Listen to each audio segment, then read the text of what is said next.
was. Some say as small as 6'9". That's pretty large. That's taller, I think, than anybody in this assembly this morning. Some say he may have been as tall as 9 feet tall. He was a giant. And he asked for the Israelites to send out a man. We want to settle this. This was one idea that was a part of ancient warfare. It was the idea of single combat. That's what he's requesting. And what single combat did, it said, you send a man, we'll fight the battle and we'll settle it. And so it saved lives. And oftentimes that's what armies did. Well, you know the story about what happens. David comes on the scene.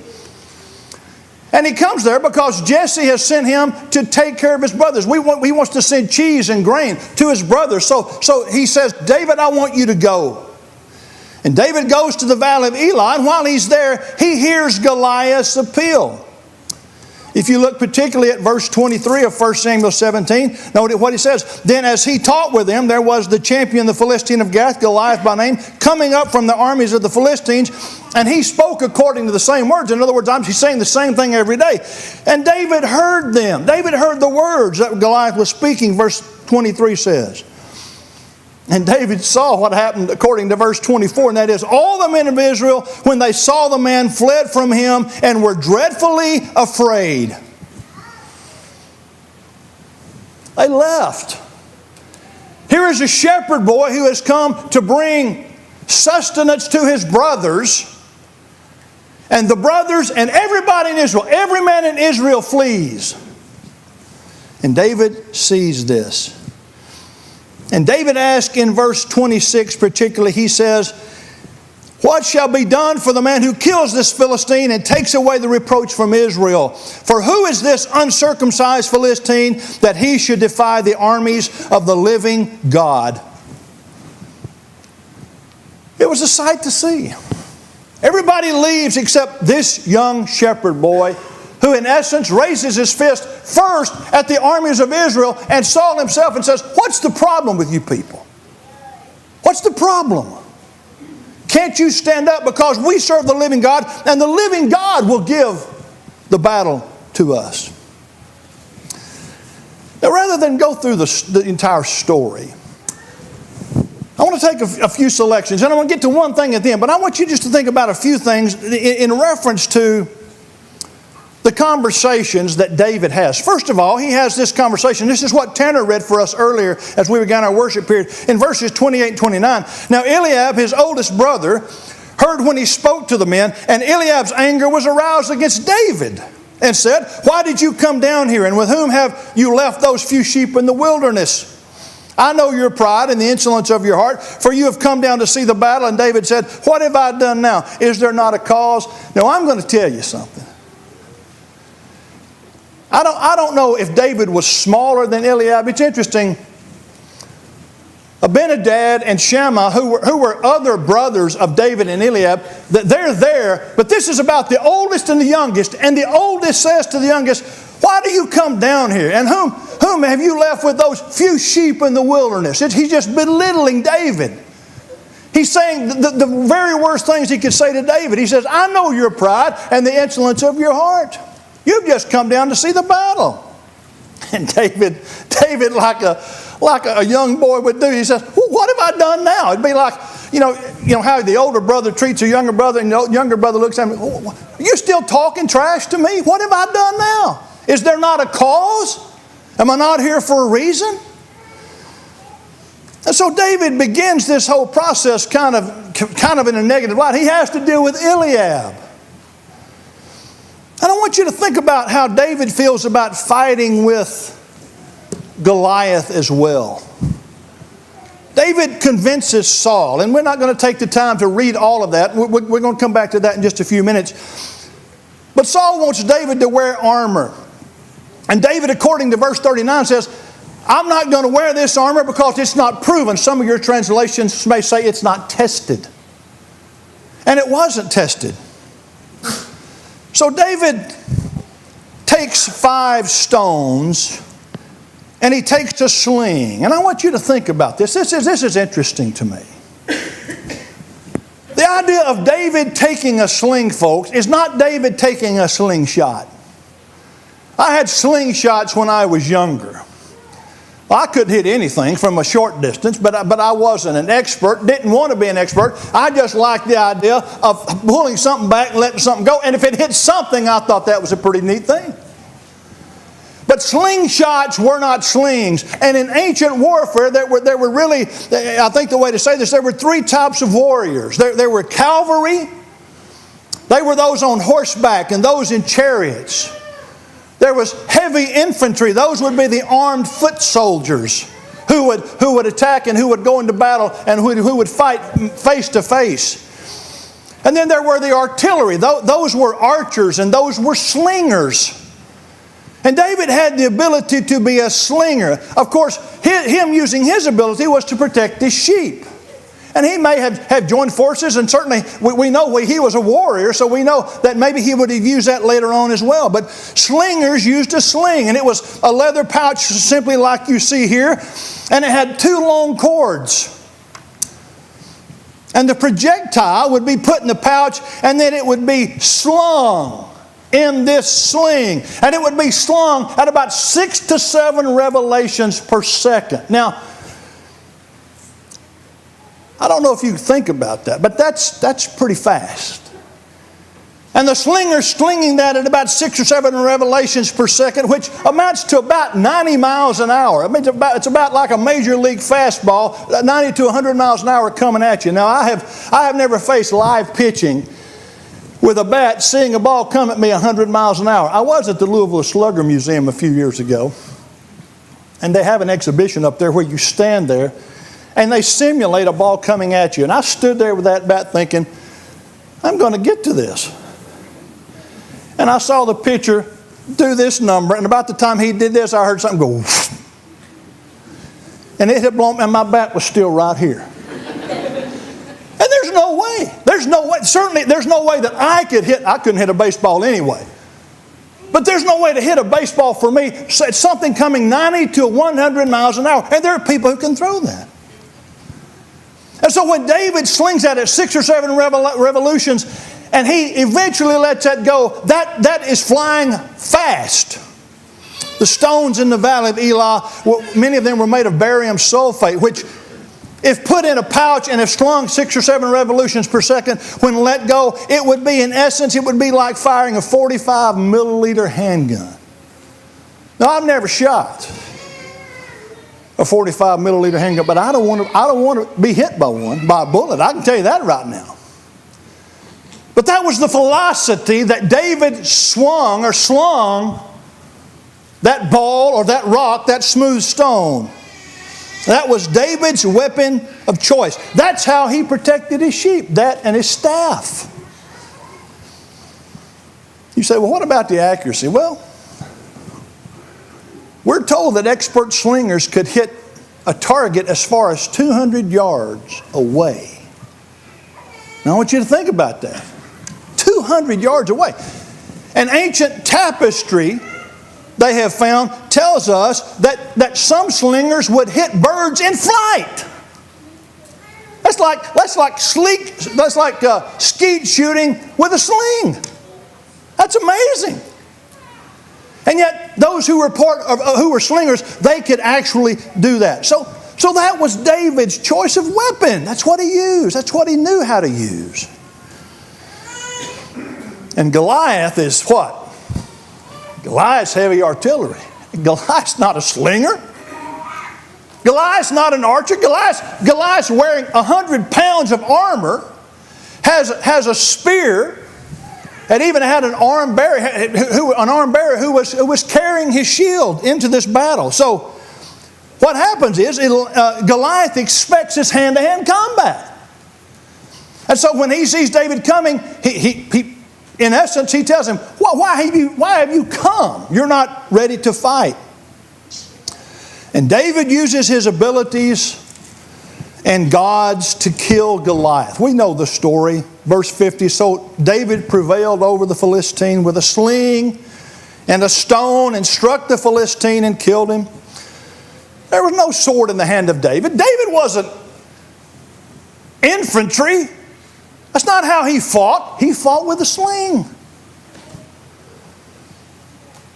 I want to go back to another conversation. We're aware of what happened in the story. And I'm going to tell you, there's a lot of interesting things about this story that in future lessons I want to deal with. But I want to deal with maybe just one further aspect about it this morning. Saul sends for David. David and Saul have a conversation. This is prior to the battle, you understand. This is when David says, I want to be the one that takes down this giant. And Saul, as Saul should be, has some reservations about that. So Saul sends for David after hearing what David said. And this is the conversation that makes David such an underdog. He says, then David said to Saul, let no man's heart fail because of him. Your servant will go and fight with this Philistine. And Saul said to David, you're not able to go against this Philistine to fight with him. You're a youth. He's a man of war from his youth. David said to Saul, your servant used to keep his father's sheep. And when a lion or a bear came and took a lamb out of the flock, I went out after it and struck it. I caught it by its beard, or I delivered the lamb from its mouth. And when it arose against me, I caught it by its beard, and I struck and killed it. Your servant has killed both lion and bear, and this uncircumcised Philistine will be like one of them, seeing he has defied the armies of the living God. Moreover, David said, the Lord who delivered me from the paw of the lion and from the paw of the bear, he will deliver me from the hand of this Philistine. Today, when we're talking about underdogs, we're talking about David and Goliath. People even say this is a David and Goliath matchup.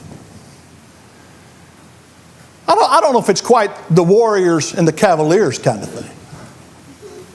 But this is, on the surface, just looking at it, this is a massive underdog.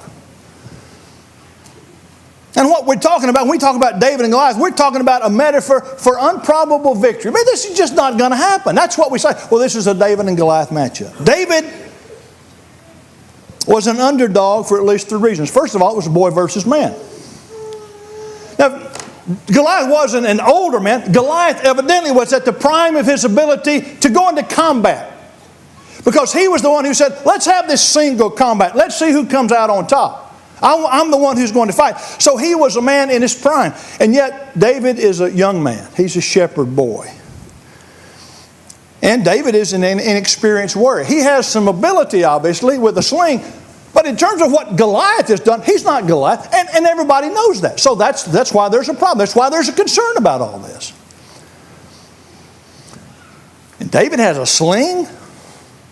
And Goliath has all this armor on, a helmet, a spear, a sword. He has all this weaponry. And David then tells Saul of previous victories over lions and over bears. And may I have you notice something? Verse 34 says, David said to Saul, your servant used to keep his father's sheep, and when a lion or bear came and took a lamb out of the flock, I went out after it and struck it and delivered the lamb from its mouth. And when it arose against me, I caught it by its beard and struck and killed it. I want to ask you a question. Was that miraculous?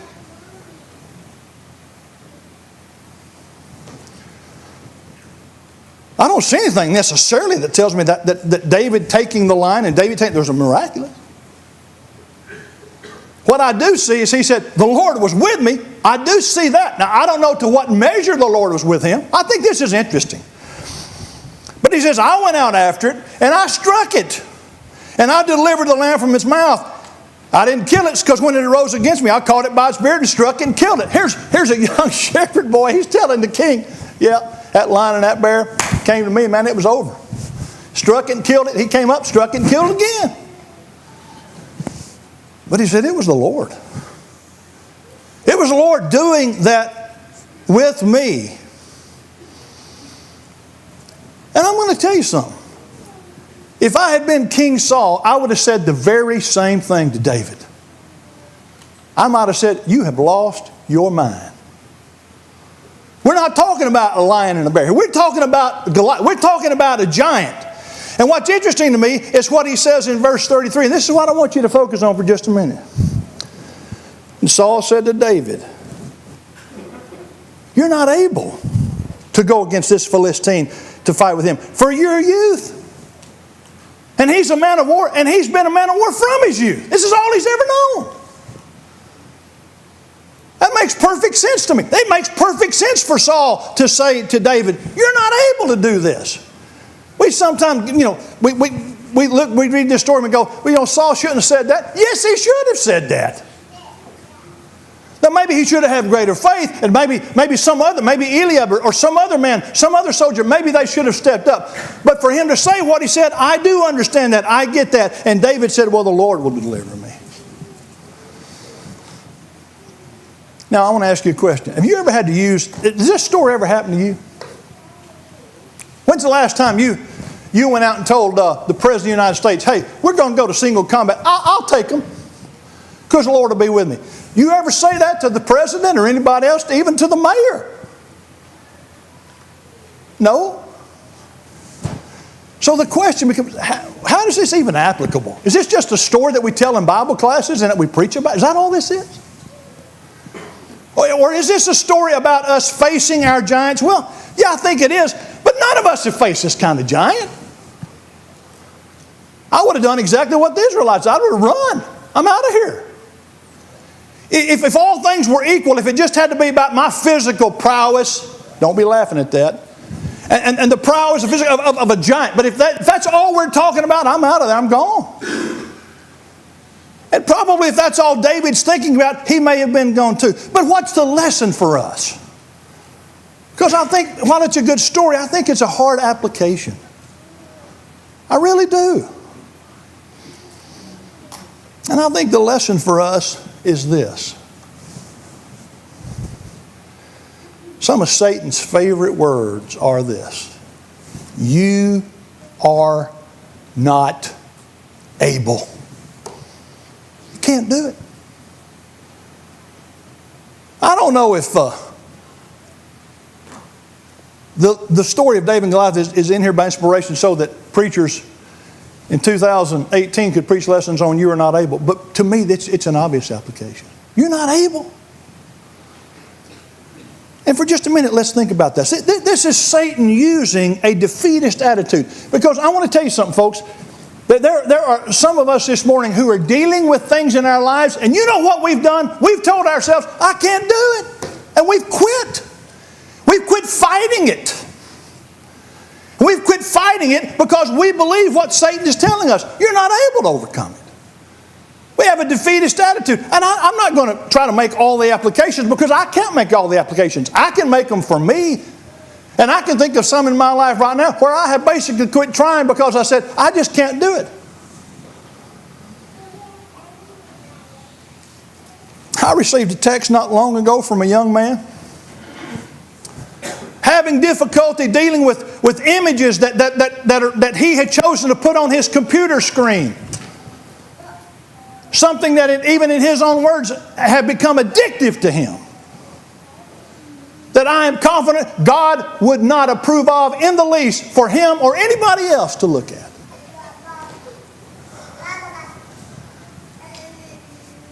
And one of the last texts I got from him said this, and I quote, I cannot beat this. Let me tell you something.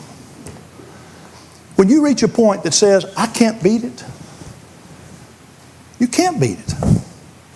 You can't beat it alone. And that's exactly where he's at.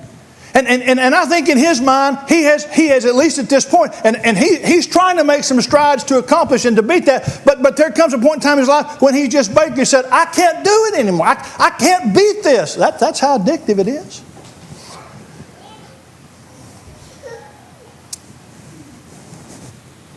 And I pretty much tell you, I'm probably talking to some other folks in this audience this morning who are dealing with the very same issue. And you may have reached the conclusion, I'm not able. You probably believe in the lie that Saul was trying to get David to believe. Although I think Saul, when he said it, I think he really believed it. You're not able to do this. And I think we convince ourselves often because we have this defeatist attitude. And a lot of times it's about things that the Lord wants us to overcome. He wants us to overcome the sin in our lives. And that can be manifest in various ways. But to me, that's at least one. It may not be the only reason. It may not even be the primary reason. But that's a reason why this story's in here for us, it seems to me. I'm not able. Yes, I am able. This story is about faith. And I'm going to tell you, it's not only the story about faith in God, and I think that's the primary thing. I do think it was God who delivered him. I think it was God who delivered him from the lion and the bear and delivered him from Goliath. But I'm going to tell you something about his deliverance. God used what he could do with David. I don't think it was just simply about God. I don't think it was just simply about faith in God. I think part of this is about it's faith in ourselves. This is David saying to Saul, I can do this. No, I'm not going to do it by myself, but God is on my side. I can do this because God is going to help me do this. Don't you see that in this story? It's not just God saying, David, I'll just take care of it for you. It's not that at all. It's David saying, can anybody defy the army of the living God? So it's faith in God. And it's faith in our ability for God to help us overcome the things that we tell ourselves, I'm not able to overcome it. And then it's the courage to fight against whatever those things are.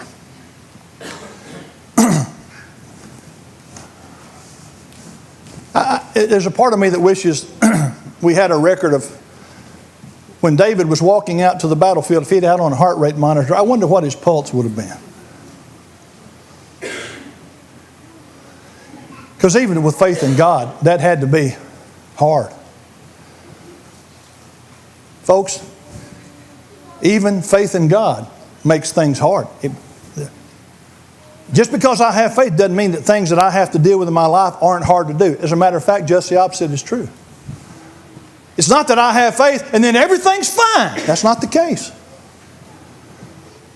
It's that David had faith and he says, I'm going to battle. And I don't know all the applications. I mean, obviously, I don't think this is a spiritual, a physical application for me, because I'm pretty confident that if I went into battle under these circumstances today, I'm quite confident that I'd probably get killed. But I think God and David are teaching us a lesson that says I cannot beat this by myself. That's what I told that young man. You say you can't beat it by yourself? You don't have to beat it by yourself. You don't have to do that. God is not asking you to beat it by yourself. God is asking for you to allow Him and allow you to play a role in your defeat of Satan. I don't care what it is. I don't care if it's porn. I don't care if it's a problem in a relationship that you have. Maybe it's a familial relationship. I don't care if it's a problem at work. I don't care what it is. But you and God together can deal with it. You are able. And the reason that I know you're able is because God has given you that power to overcome that. But I want you to look at this last verse. When Saul said, you're not able, I think, in essence, when we deal with that kind of thing, we need to think about what Paul said in Ephesians 3. He said, now to Him who is able to do exceedingly abundantly above all that we ask or think, according to the power that works in us. I love this verse. I love this verse. Same thing is said in chapter 1. The same idea is expressed in chapter 1 and verse 19. But Paul says it's according to the power that works in us. Why do we shy away from that? Well, okay, I don't understand everything about that. I'll admit that. According to the power that works in us. And if you go back to chapter 1 and verse 19, he's saying it's the same power that raised Jesus from the dead. It's that kind of power. You serve a God who can do exceedingly abundantly above all that we ask or think. So whatever it is that's concerning to you, quit saying I can't deal with it and say I can deal with it and I will deal with it with God's help. And you can overcome that. Some of these thoughts are in preparation for a lesson that I'm doing in some weeks ahead that have to do with overcoming defeat. And this is going to be a passage that I go to all the time. Don't offer excuses. Don't limit God. Don't say, I can't rise above this, when He says, yes, those who are His can rise above it. And they are able to overcome, because it is His power that works in us. That's it. Now I'm asking you to make the application. You determine what is it that's overtaken you. What is it that's overpowered you? What is it that's become so burdensome to you that you don't feel like you can deal with it on your own? Okay, here's my point. You don't have to. You don't have to deal with it on your own. You have to deal with it, but not on your own. Allow God to help you with that. You can, in essence, say to Him, yes, I am able, with God's help, to overcome the things that affect me in my life. I hope this lesson will resonate with us. I have made an application or two already in my life about this very thing. And really what I've prayed is this: God, help me to allow Your power to be more effective in my life. Allow me. It's not me that's holding Him, or it's not Him that's holding me back. It's me that's holding Him back. It's my faith that's weak. And I've got to have the faith like David had to allow me to say, yeah, it may not look good. I may look like the underdog, but with God on my side, I can accomplish this. So make that application, folks. Whatever you have to do, know that God is on your side. Well, that's the lesson this morning. I pray that it will help you. Well, if you're here this morning and you have a spiritual need, we've talked about some spiritual needs this morning in a sense. But the greatest need you have, of course, is to have your sins washed away. As I read the New Testament, the only way I can have my sins washed away is to be buried with Him in baptism. That's what every example that I see in Scripture tells me. If you're here in this audience this morning and that's something that you need to do, let us help you by coming